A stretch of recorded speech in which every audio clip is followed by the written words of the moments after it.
ვინც პოლიტიკაშია დღეს, ანუ ვინც მთავრობაშია, ან პარლამენტში, ან თუ როგორც ისა, არსად არ ჭირდებათ მოაზროვნე ადამიანი. და მე ეს ყოველთვის მაკვირვებ და რატო აკეთებდნენ ესე? რატო იშორებდნენ ყველას, ვინც აზროვნებდა?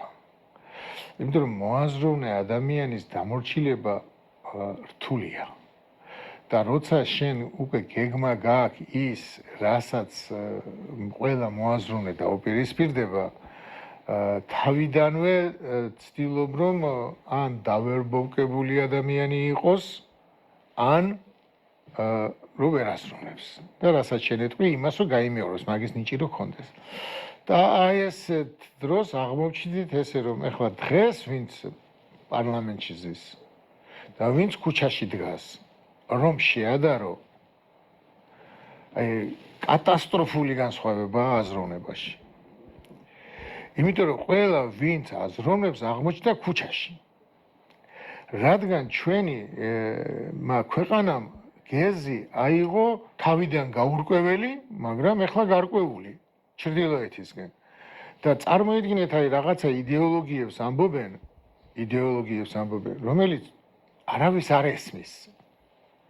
აი რა არის deep state? ვინ არის ეს deep state? რა არის ეს? რა ხდება? ვინ არის ეს deep state? ანუ მე კი მივხვდი ისინი ვის ეძახიან deep states. რომ ეძახიან ამას იმ ქვეყნებს, რომლებიც უკრაინას თავდასხმაში ეხმარებიან და ამიტომ ომი გრძელდება. ესე იგი, ვინც ომი დაიწყო ის კი არ არის deep state. ვინც უკრაინას ეხმარება ის არის deep state, ანუ ევროპა.